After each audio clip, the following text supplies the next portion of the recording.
Bonjour, bonjour, vous êtes sur le podcast de l'externe. Aujourd'hui, on se retrouve pour l'item 217 sur le syndrome mononucléosique. Allez, c'est pas grave, on la garde. Les erreurs font partie de la vie, n'est-ce pas? Bon, voilà, tout simplement, on va commencer directement, hein, sans plus tarder.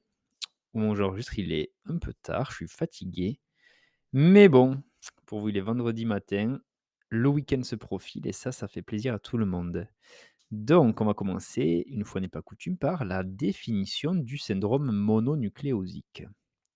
Donc, en fait, c'est tout simplement quand il y a la présence de plus de 50% d'éléments mononucléés, à savoir les lymphocytes et les monocytes, parmi les leucocytes sur la NFS, la numération formule sanguine, du fait d'une hyperlymphocytose. Voilà, donc plus de 50% d'éléments mononucléés, donc c'est lymphocytes et monocytes, parmi les leucocytes. Et il faut qu'il y ait également plus de 10% de lymphocytes activés sur le frottis sanguin. Voilà. Donc, quelles sont les caractéristiques du frottis sanguin? Alors, eh bien, sur le frottis sanguin, on va avoir les cellules mononucléées activées, qui sont en fait caractérisées par une grande taille et un cytoplasme hyperbasophile. Ce sont des cellules polymorphes, parfois décrites comme atypiques. Et en fait, c'est des lymphocytes T activés. Voilà, donc des cellules de grande taille avec un cytoplasme hyperbasophile. Voilà pour les lymphocytes T activés que l'on retrouve sur le frottis sanguin. Sur le frottis, on n'a pas de cellules blastiques et les autres lignées hématopoïétiques sont normales. Voilà, donc là on a une petite photo d'un frottis sanguin, d'un syndrome mononucléosique et donc on voit bien la présence des lymphocytes activés, avec les lymphocytes qui sont hyperbasophiles. Voilà, ils apparaissent tout violets. Je le mettrai sur la publi Insta, comme dès qu'il y a des petites images. Voilà et donc on remercie le docteur Karim Maloum qui, fait partie du service d'hématologie à l'hôpital de la Pitié-Salpêtrière à Paris. Voilà, c'est lui qui a fourni l'illustration. Donc un grand merci à lui, on lui envoie de la force. Allez, maintenant, lors de l'interrogatoire, qu'est-ce qu'on peut détecter chez un patient et qui peut, faire le diagnostic positif d'un syndrome mononucléosique? Donc, bah, déjà l'âge du patient, on le retrouve majoritairement chez l'enfant et le jeune adulte. On a souvent l'information de contact avec de jeunes enfants ou lors d'une nouvelle relation, par exemple. Il y a des notions de rapport sexuel à risque, ou d'une toxicomanie intraveineuse. Voilà, on peut retrouver, par exemple, le VIH également. Voilà, qui donne syndrome mononucléosique. Le contact avec un chat ou une consommation d'aliments souillés par un chat, peut donner la toxoplasmose. Pareil pour la consommation de viande crue, ça fait une toxoplasmose. Voilà, ça c'est des informations qu'on peut relever aussi. Ensuite, l'introduction récente de nouveaux médicaments, les prises médicamenteuses dans les semaines précédentes, peuvent amener à l'hypothèse d'une toxidermie. Voilà, donc là c'est la cause plutôt iatrogène. Après, on va rechercher la présence de signes généraux, notamment la fièvre, l'asthénie, et cetera. On peut retrouver une odynophagie, voire une dysphagie et également une douleur pharyngée. Voilà, les douleurs articulaires, des myalgies, des douleurs abdominales, une éruption cutanée également, avec notamment un érythème. On peut avoir des ulcérations mucogénitales, notamment dans le cadre du VIH. Et enfin, le patient peut rapporter aussi la présence d'adénopathie, voilà, soit unique, soit multiple. Et ça peut s'inscrire aussi dans le cadre de ce syndrome mononucléosique. Alors, on va voir maintenant les principales étiologies infectieuses et leurs moyens diagnostiques. Donc, la majorité des syndromes mononucléosiques, il faut savoir que, généralement, ils sont liés à la primo-infection par le virus Epstein-Barr, donc l'EBV.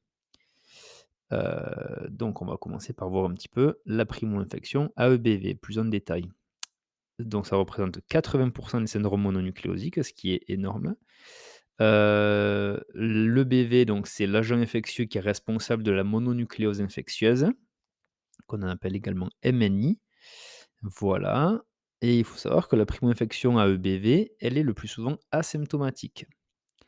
Donc si on a des symptômes, qu'est-ce qu'on va avoir? On va avoir déjà des signes généraux, donc là une hyperthermie, voilà, voire avec une fièvre élevée qui sera persistante, et également une asthénie. On peut avoir une angine ou une pharyngite, des polyadénopathies et d'autres signes après, voilà, notamment une splénomégalie qui est assez fréquente, des céphalées, une éruption maculopapuleuse, qui survient même le plus souvent après l'administration d'ampicilline. On peut avoir des myalgies et des troubles digestifs. Voilà. Alors au niveau du bilan biologique, qu'est-ce qu'on peut avoir comme anomalie lors de la primo-infection à EBV? Eh bien, on va avoir le syndrome mononucléosique, comme on l'a vu juste avant, donc avec la présence de plus de 50 de cellules mononucléées, lymphocytes et monocytes. On va avoir une thrombopénie ou une anémie hémolytique, ou les 2. Voilà, on peut avoir également une cytolyse hépatique qui est fréquente. Et donc là, en fait, on a une élévation des transaminases, TGO et TGP, sans cholestase associée. Voilà. Et pour faire le diagnostic de certitude, eh bien, on va faire simplement le MNI test, plus ou moins les sérologies EBV. Voilà. Il faut savoir que la PCR EBV, ça existe, mais ça n'a pas d'indication chez le sujet immunocompétent, en l'absence de difficultés diagnostiques. Voilà, donc si sur le MNI test et les sérologies, on peut le valider, eh bien, voilà, pas d'indication à faire de la PCR. Voilà pour la primo-infection EBV. Et maintenant, on va voir un petit peu la primo-infection à cytomégalovirus, donc CMV. Ça représente 10 des syndromes mononucléosiques. C'est principalement chez l'enfant et l'adulte jeune. Voilà, le plus souvent asymptomatique, comme pour l'EBV. Les symptômes qu'on va avoir, ben, ils sont les mêmes quasiment que pour le BV, donc des signes généraux, fièvre, asthénie, des douleurs articulaires, des myalgies, une splénomégalie et là, les polyadénopathies, pour le coup, l'hépatomégalie et l'angine sont rares, mais peuvent être présentes, mais c'est quand même plus rare. Les anomalies biologiques possibles, eh bien, c'est un syndrome mononucléosique, voilà, et une cytolyse hépatique également. Voilà, donc globalement, plus ou moins pareil que le BV. Et là, donc, pour faire la différence, en fait, c'est le diagnostic de certitude passe par la sérologie du cytomégalovirus avec des IgM positives. Voilà pour la primo-infection CMV.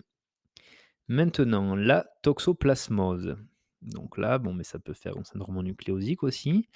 La toxoplasmose, elle est liée à la primo-infection par le parasite protozoaire Toxoplasma gondii. Voilà, elle est fréquente et elle est souvent asymptomatique. Les symptômes de la toxoplasmose, c'est être des signes généraux, hyperthermie, fièvre, asthénie, une polyadénopathie généralisée.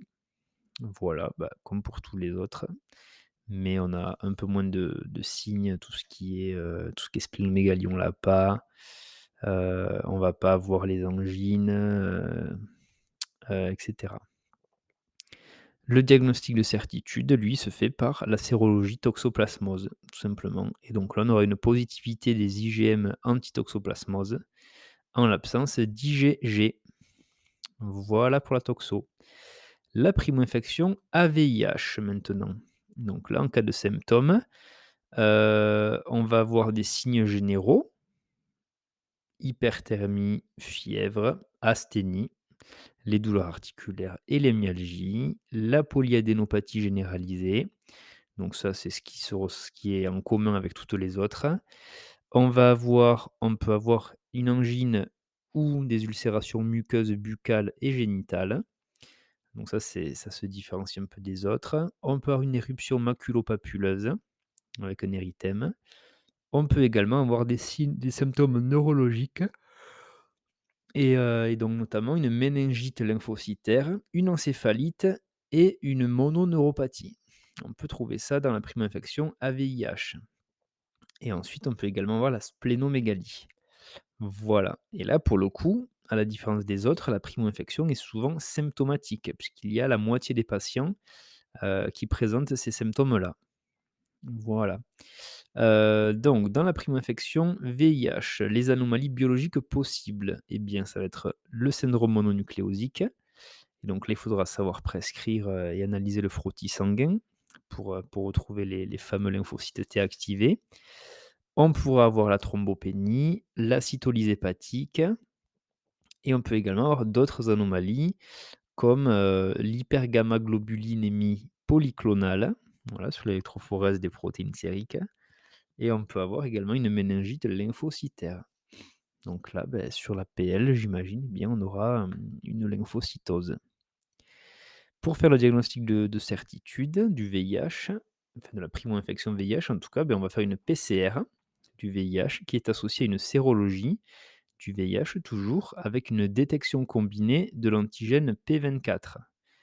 Donc là, en fait, la présence d'une PCR VIH et ou d'un antigène P24 positif avec une sérologie négative ou moins de 5 bandes au Western blot définit la primo-infection. Donc voilà, PCR ou antigène P24 positif et sérologie négative, eh bien c'est la primo-infection. Puisque si la sérologie était positive, ça veut dire que le patient a déjà été exposé au VIH et qu'il a fait ses anticorps. Donc ce n'est pas une primo-infection. Voilà. Et alors ensuite, donc là on a parlé de toutes les étiologies infectieuses et on a dit qu'il y avait aussi des étiologies non infectieuses. Donc on va voir, les 2 grandes raisons de syndrome mononucléosique non infectieuse, eh bien ça va être en fait les réactions allergiques médicamenteuses, donc syndrome mononucléosique, iatrogène et les maladies auto-immunes. Donc on va dire un petit mot pour chacune. Pour la réaction allergique médicamenteuse, ça va être, représenté principalement par le syndrome DRESS. DRESS, ça veut dire quoi? Ça veut dire Drug Rash with Hypereosinophilia and Systemic Symptoms. Donc si on traduit, littéralement, ça veut dire, eh bien, c'est un rash, rash cutané, lié aux médicaments, voilà, drug rash, avec une hyperéosinophilie et des symptômes systémiques. Voilà, c'est ce que ça veut dire littéralement. Donc c'est une description de ce qu'on obtient en fait, dans le syndrome de Dress. On va rechercher du coup les prises médicamenteuses lors des 6 semaines précédentes. Voilà, les signes cliniques, ça sera une éruption cutanée évocatrice, donc typiquement le rash cutané, hein, avec un érythème. On peut avoir des polyadénopathies, des signes généraux avec l'hyperthermie, slash fièvre, voilà, c'est un peu pareil. Les signes biologiques associés, eh bien, ça va être l'hyperéosinophilie pour le coup, voilà, la cytolyse hépatique toujours et également l'altération de la fonction rénale. Donc ça, ça entre en jeu, on ne l'a pas retrouvé chez les autres. Donc là, on aura en plus la fonction rénale altérée et les médicaments fréquemment incriminés, eh bien, ça va être, les antibiotiques, notamment les sulfamides et les bêta-lactamines. Ça va être aussi les anticonvulsivants et l'allopurinol. Voilà pour les médicaments les plus sujets à créer des DRESS syndrome. Et ensuite, enfin, pour terminer, les maladies auto-immunes qui peuvent donner un syndrome mononucléosique, eh bien, c'est le lupus systémique, voilà, qui rend possible un syndrome mononucléosique. Le lupus, la polyarthrite rhumatoïde aussi, voilà et il faut rechercher bien sûr les autres causes, notamment les causes virales ou médicamenteuses associées, notamment. Voilà, pas plus, on nous en dit pas plus sur ça, sur les maladies auto-immunes. Donc voilà, ce petit chapitre est terminé. Donc bon, mais c'est pas long, mais ça fait un bon rappel sur ce qu'on peut avoir dans le syndrome mononucléosique. Il faut savoir y penser, hein, lorsqu'on a un peu tous ces symptômes-là. On a vu qu'ils se répètent tous, donc déjà si on pense au syndrome mononucléosique, c'est bien et après on a toutes les sérologies ou PCR pour les différencier les unes des autres. Donc voilà, chapitre très intéressant. Allez et bien sur ce, je vous souhaite à tous un bon week-end, parce qu'on est déjà vendredi au moment où vous l'écoutez, si vous l'écoutez à sa sortie. Pour les autres, je vous dis, un bon courage pour vos révisions, restez forts et profitez quand même de vos journées. Allez, j'arrête de parler. Bonne journée à tous et à bientôt. Ciao, ciao.